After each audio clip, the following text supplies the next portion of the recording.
What does an IT leader do all day anyways? Are you sure you want to know?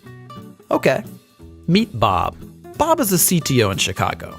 So the CEO tells Bob that they're opening 2 new office locations in 2 months. So Bob needs to get them running in 8 weeks. And of course, Bob is already drowning in a sea of other projects. He's already got to manage all the IT infrastructure, the software applications, including the patches and updates, networks, disaster recovery, servers, the PCs, the security, mobility, remote workers, as well as working through all the various contracts.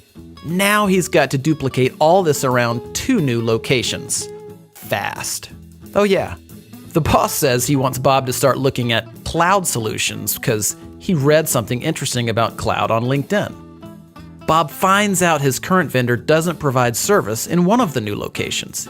He doesn't know who operates in Dallas, so Bob researches it for 2 weeks and finds 7 potential vendors. 7 potential vendors. And time is running out.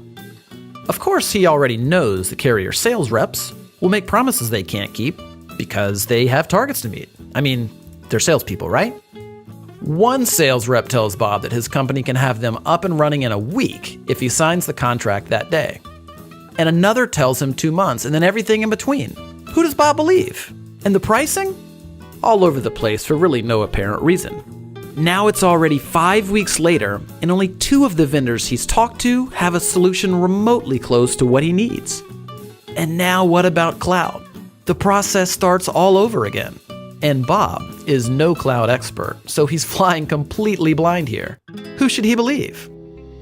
Then Bob talked to a supplier-agnostic, trusted technology advisor. They're a third-party neutral company that operates as a telecom and cloud solutions agency, like a consultant and a broker combined. But they're much better than that. I'll tell you about that in a second. You see, the right trusted technology advisor already knows the strengths and weaknesses of every carrier and supplier in the country. They know which suppliers can fit the needs of Bob's industry, his locations, and his company's unique systems and strategies. Better yet, instead of sitting on the other side of the table during strategy discussions, this cloud and telecom technology advisor sits on the same side of the table as Bob, like a true partnership should. The advisor doesn't have sales targets to hit with suppliers because of their affiliation with a technology services distributor.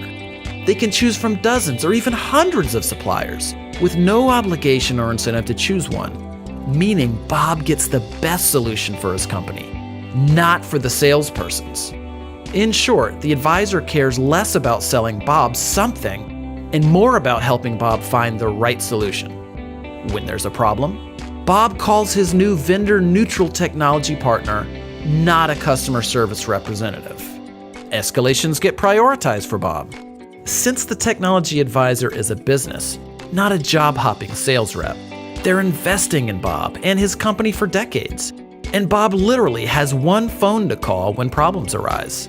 That's total accountability before, during, and after the implementation. But that's not even the best part. You see, whatever supplier and solution that Bob and his technology advisor decide on, his advisor will negotiate rates with the supplier that are the same or better than Bob would get by going direct. And get this, Bob doesn't have to pay the advisor anything for doing all of this work. 0. The advisor partner gets paid by the supplier as if they would pay one of their own sales reps. Well, better actually.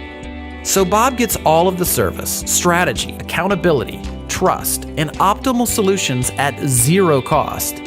And because the advisor is invested in a long-term relationship with Bob, something that their own business success depends on, this means they're more accountable to Bob.